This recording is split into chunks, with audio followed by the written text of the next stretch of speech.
special guest, Kyle Knutson. Hey. So before we get in to asking Kyle some questions, I'm going to try to embarrass him.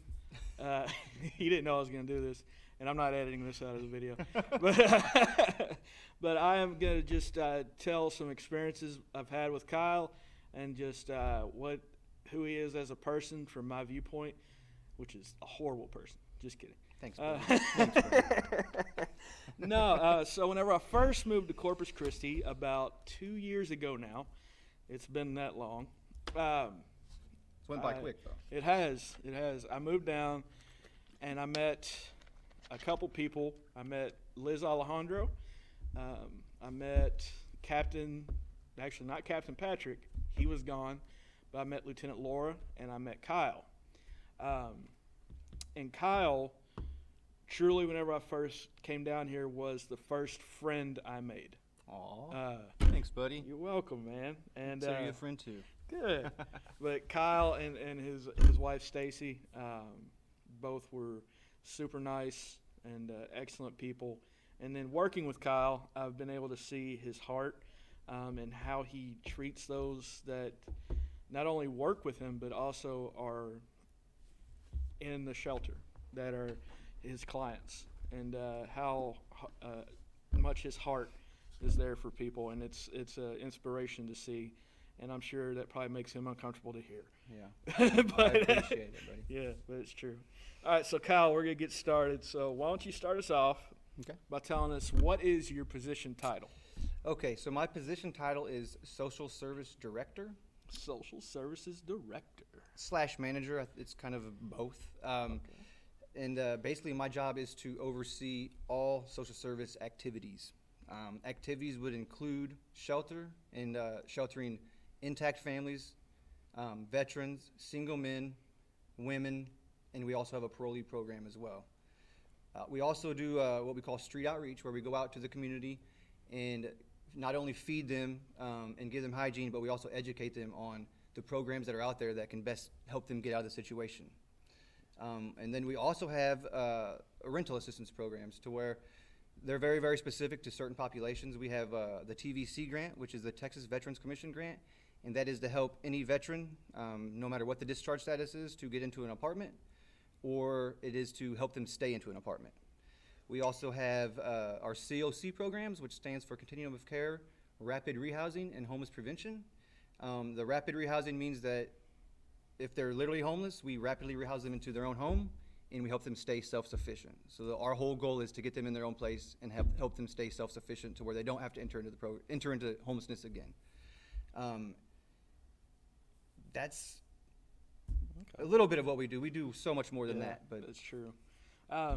So next week we're actually going to have one of your case managers is going to come, and she's going to tell us a little bit more about her specific program. So just like a couple of questions that I have for you. As far as like whenever we're doing intake, is like right now I know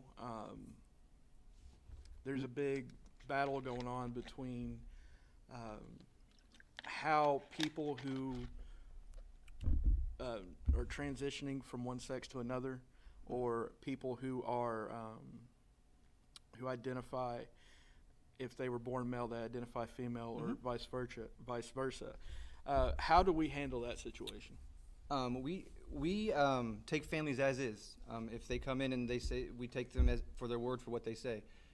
We've actually had a lot of couples come in that were the same sex, and they've had tremendous success. We actually rapidly rehouse them, and they're self-sufficient themselves, and they had adopted a couple babies actually. But yeah, we take families as is, and I don't know what other shelters do that, but I'm proud to say that the Salvation Army here in Corpus Christi is the only shelter that does take intact families, meaning that if a child is over 13, a lot of shelters say that they can't house that individual. We keep families intact. We don't separate them. So that's something that I'm very, very passionate and glad that we are able to provide that. Yeah. So that was actually my next question was, even though I know the answer, I want other people to know, is, do we keep families intact? And yes, we are able to do that. Yes. So let's say that I'm homeless and I come off the street And right now I know things are a little different with COVID and Yeah. everything going on. But let's say I come up and I'm wanting shelter. I'm wanting to turn my life around. Okay. How does that process start? Well, initially, and this is another program that I haven't spoke about. Initially, you would go through coordinated entry, and coordinated entry is basically a big referral system. So if you came in and you're a single man looking for shelter, we would take a look at coordinated entry and see which shelters are accepting people. If we had availability, we would set you up in our shelter. It's a 3-month program. Our goal would be initially in the first month, we ask that you get a clinic card, a TB shot, health, food stamps, whatever the needs may be. We get about a month to do that, find employment. They complete everything within that first month. They can stay for 3 months. And if they do well, like I said, we have rental assistance that we can help them transition into their own home very, very quickly. So our goal is to get them in and out as fast as possible. Yeah. And I don't know if I answered your question. I kind of just No, went on a you're tangent good. on my So my question, yeah, you did. My question was, like, if I was homeless and I was trying to turn my life around, my first step would be to come in and I would schedule a meeting with coordinated entry. Yep. And from there, we would determine what shelter would suits my needs From, best. from there, we would do an Yeah. assessment, and it's about a 25-question. We call it a SPDAT, and it's basically it's going to shoot out a score, and the higher the score is, the more vulnerable you are. So the higher the score is, the quicker you'd get into a program. Yeah. So we base it on vulnerability. We don't base it on a waiting list. The more vulnerable you are, the quicker we get you into a shelter. So there's certain shelters that take individuals with disabilities. We would try to get you into that shelter if you had a disability. Yeah. Say you're struggling with substance abuse.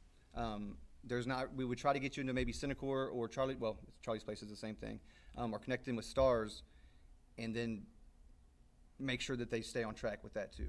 Yeah. So there's the main thing is case management and following up with individuals. Yeah. So one question I had for you is, unfortunately, it does happen sometimes where people are exited from the shelter, and of course, whenever people are exited, they're not always sometimes they're not always going to be the happiest about it. Yes. And unfortunately, that can lead to stuff being said that's not necessarily true. Absolutely. So what are some things that would happen that and keep in mind this is for like young adults and everything that would lead to somebody being exited. And I will say before you answer, like I know we've had things happen where it was a borderline thing, not where anybody was in danger, not where it was anything illegal, but it was just something where, all right, you should know better than that. And I was seeing where you've shown grace with people, and whenever you did show grace, they accepted that, and they did a whole lot better. But what are some of the things that you just can't? Unfortunately, it's a no. Yeah. So the good thing is we don't ever exit an individual; they exit themselves. That's the way that I look at it. We give them very, very, very, very many chances, but there's some things that we can't turn a blind eye to. We can't turn a blind eye to if they are fighting, if there is any kind of sexual assault, if stealing, drugs on our property. And then there's a three-strike policy. If there's what we call no-shows, if they just don't show up, 3 of those you can be exited. Basically, if you're not being productive in that first month, there's other shelters that we can refer to that don't necessarily do case management and stuff like that. So, yeah. Yeah. So one question I have for you, along the lines of dealing with people in this line of work, a lot of times you're dealing directly with people who are on the streets, who have been homeless for multiple years sometimes. Yep. And have you seen that most people and once again, I'm not asking you to be a statistician or anything like that, but most people that you come in contact with, are they suffering from like a mental disorder, from addiction, or both? Or Yeah, I would say, if I was to put a percentage on, I would say probably between 70 to 80% would either suffer from some mental illness or substance abuse or co-occurring at the same time. That and lack of family support are probably the 3 biggest contributors. In Corpus, unfortunately, there's not a lot of places to refer to for individuals with mental health. There's no shelters or anything like that.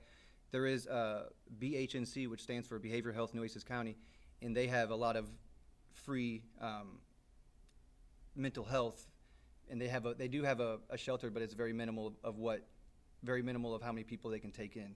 So to me that's a big gap in services, and I didn't mention this too, but I'm also the Homeless Issues Partnership president, and that's basically all the organizations coming together and trying to fill in these gaps. So this is something that we've been working on, and that's mental health is a gap in services. And a lot of the people that you see wandering around the streets, they have mental health issues. It's not because they want to be wandering around the streets. Yeah. So. And I do find that, and you might be able to back this up too, is a stigma that unfortunately people who are homeless fight is that people think they're dangerous, and so they don't want to help them, or they think that these people are lazy and stuff like that. And it's not true. That actually irks me the most. There's always a few bad apples in every group of people, but in my experience, I've honestly, and I'm not just saying this, the homeless individuals that I've came across, very loyal, very nice. It's not that picture. They're not all drug addicts. They're not all criminals. They came on hard times. Put yourself in a situation. If you don't have family, if you don't have anybody to lean on, like right now, everybody's a paycheck from being homeless. So I definitely get it. And the cool thing about our job is, the amazing thing about our job is, we don't only get them connected with Christ, but we get them connected with every service to get them self-sufficient. So we give them an opportunity to get themselves out of the situation. So it's very, very fulfilling job. Yeah. So with that, you are dealing with people who, even though they do have the stigma of being dangerous, and it's not true, sometimes, as you said, they do have mental disorders. Some of them do have addictions. Mm-hmm. And whenever they come in, one thing that I will say, again, not to brag about you too much, but it's just true. One thing that I've witnessed, and with pretty much your whole staff for the most part, is the ability to stay calm and understand that whenever somebody's coming in off the street, that you can't always expect them to behave in a friendly way, or in a way that we would consider to be socially right. So what is the biggest challenge with that? Like, how are you able to stay calm in those moments? Like the stigmas that we were talking about before. Once we realize that they're not all drug addicts, that they're not all criminals, put yourself in their shoes. They're coming and trying to get into an emergency shelter. They're homeless. Like, they're not going to be happy. They shouldn't be happy. We don't know what's caused it. There's so many different things, like I've said, that have PTSD is a huge one. There's so many different reasons why, and to me, it's just like I said, put yourself in those shoes. How would you want to be treated if you're in that situation? Hopefully you would want to be treated with respect, dignity, and respect and dignity and fair. Yeah. So, all right. So last couple questions. What is your favorite part of the job? My favorite part of the job is just seeing the whole wraparound service, from finding an individual in street outreach, getting them into our shelter, and then rapidly rehousing them, and then just seeing, that they went from the streets to the shelter into their own place, and now they're self-sufficient, got a job, paying their own rent. It doesn't get any better than that, for sure. All right. Least favorite part of the job. And remember, HR might see this. The least favorite part of the job, I would have to say, my supervisor. I'm just kidding. No, he's an amazing supervisor. My least favorite part of the job is, and it's not necessarily, it's just part of the job, is the letdowns. Sometimes you'll have a client that is doing so good. Sometimes you even want it more than they do, but they'll be doing good for 2 months, and maybe something triggers them to relapse, and they just totally fall off. And that makes it very hard to gauge how you're doing in the job, because there's not a metric saying you're doing. It's just that's the most difficult part. Yeah. No, I'm with you. It's working with the kids. And that was another thing too, is just seeing the pattern of individuals, the chronically homeless, meaning that they've been homeless 4 times in the last 3 years, or a year straight, accompanied with a disability. I see a lot of children that it's a vicious cycle. This is what they've known. I've seen families that have went from shelter to shelter since I've been doing this for 6 years, and that is very, very sad. Or when I got to call CPS because the family's not taking care of the kids right. Yeah. That's kind of my least favorite parts of the job. But Yeah. it has to be done because Yeah, nobody else is going to talk for those little kids. Exactly. And it's one of those things too where we all have parts. I mean, everybody watching, if you have a job, you're gonna have parts of your job. It's not gonna be your favorite. But yeah, for me, it's kind of like whenever you see somebody step back, it's like whenever I've got a kid who comes in, and it might be from a shelter or from a home that's rough, kind of a rough upbringing, and they'll come in and they'll have behavior issues, and then you see them start to grow and get better, and then whenever you see them revert, it just feels like you have not made any progress. But yeah, so I completely understand. Now I will say, I know certain individuals, and of course we can't mention any names on here, that you work with and that you have worked with who have progressed and who are doing really good. So, do you think that whenever you do have a success story, whenever you do have somebody who's truly trying and they're making their life better, does it kind of make up for whenever the few times that there are negatives? Absolutely.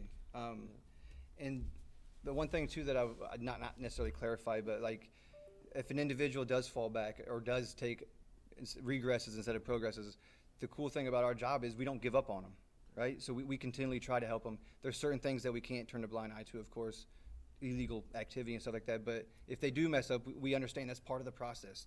They're in this position for certain reasons. Maybe they make bad decisions. Maybe they had trauma as a kid. Bazillion things. But the cool thing with the Salvation Army is we don't give up on them. We will stick with them as long as they want our help. So yeah. All right. Last question. Street outreach. It's one of my favorite things. Mine too. I love doing street outreach. Yes. Whenever you go and you're doing street outreach, we usually take our canteen out and we give meals off the canteen, and you and some of your case managers and some of your employees are out and you're talking with the people and you're trying to gather some information. How hard is it? I'm trying not to offend anybody that may be watching from the Salvation Army, but in our job, we have to go out, and whenever we talk to people, we have to have a little piece of paper. And on that piece of paper, we take people's names down and all this. How do you balance between trying to gain that relationship with the person while also knowing that you have to take down the information, and it's just kind of like do you get what I'm saying? Yeah, kind of I see like part of the job, and that's it can kind of get in the way.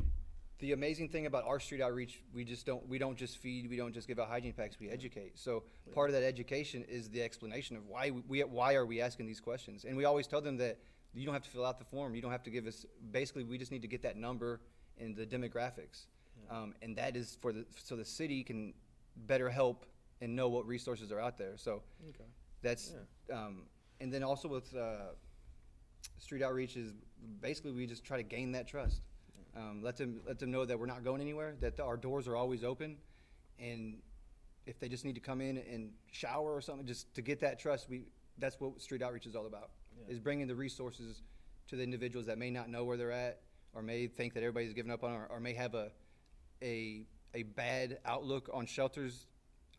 We just try to change their mind and let them know that we're here to help. All right, so I lied. This is my last question. I promise. Because I know you're a busy dude. And it's about that. So I've been over at the office because I like to invade everybody's Let me say one office. thing, though, about street outreach. Yeah, Just let me give you a little bit about Go Jesse's ahead. character. One of my favorite things that I witnessed in street outreach was we were, I think it was Agnes and Laredo, underneath that overpass. And I witnessed Jesse, there was an individual that didn't have any shoes on. And he took the shoes off his feet and gave them to him. That, in a nutshell, is what Salvation is all about. And I don't want to get teared up because it's an amazing organization that I get to work for. So Yeah. I'm gonna cut that part you're out. a good dude. No, if I kept in my part, I guess I should let you have yours. But last question, and I appreciate that. But That's the truth. Yeah. Last question is, I've been over to your office, and I've seen how sometimes you can't step take a step outside of your little office corridor because you get bombarded. How hard is it to balance your work that you have to do as far as managing your staff while also trying to have relationships with the individuals in the shelter, while also trying to manage the statistics and all that stuff? And all that stuff. Yeah. I've been doing it. I've been doing it for a while. I went to school. My degree's in psychology, so it's the study of people, kind of. I enjoy. I enjoy that. Controlled chaos is what I call it. Yeah. It's. Repeat that question again. Yeah. So it's how hard is it for you to balance that? Having to manage your staff while Mm-hmm. also trying to have a relationship with your clients, but also having to manage all the programs and everything you oversee. Just how are you able to balance all that stuff in one day? I'll do one thing at a time. Yeah. For my staff, I lead by action, right? So I'm never going to ask my staff member to do something that I haven't already done or would do, and they pick up on that. They see it, they want to do that. As far as the trust of clients, to me, it's being consistent and fair with them. All the homeless individuals, they're a tight knit community. They all talk. So once I gain trust on them individuals, oh, Kyle, he's gonna follow up with you. He's gonna help you. Blah blah blah blah. That gains their trust. Yeah. Yeah. And then. And the other thing that really helped me is that I started off as a caseworker, then went to a case manager, then case manager specialist, then lead case manager, and now I'm the social service director. So I've kind of been in every position, and that kind of gives me a better feel for what's going on. Yeah, and I think I'll kind of throw my answer in for you too with that question. Is I think a lot of it too was just that you were meant to do this job, God placed you here. And as much as like I know it can be, as you said, controlled chaos, and it can be very very hectic. Over there, I've been over there when you've had clients come in that needed immediate medical needs, and while that's going on, you've also got two guys that are wanting to talk to you about something that they're going through, then plus you got your staff that is wanting to talk to you about something, then plus you've got supervisors telling you. And I think the only way that you're able to balance it like you do and be as successful as you are is because this job was meant for you. Like God placed you here for that reason. So I'm going to share a little story with you, and I truly believe that God put me on this to serve individuals. My father passed away 8 years ago today, which is crazy because this is the anniversary, and I could never understand why. Well, my father had some problems. We all do, and I use my father's story now to gain the trust of the individuals that we're helping, and I feel like God put that to me to use my father as a martyr to help these individuals, even though my dad's gone. I truly believe that God put me on this earth to work for the Salvation Army. Absolutely, man. All right, well, Kyle, thank you very much for being here, brother. Hey, appreciate it. Man. Love you, man. Guys, next week we'll have another special guest. It'll be one of Kyle's case managers. Her name is amazing. Yep. Well, don't tell her she's amazing. She's confident enough. But no, her name's Amber, and she truly is great. And I'm looking forward to you all meeting her and just seeing our social service staff and how much heart they have and how good they are at their jobs. Not for themselves, but because they truly care for the people they serve. But guys, as always, send questions. My email will be in the video. God bless.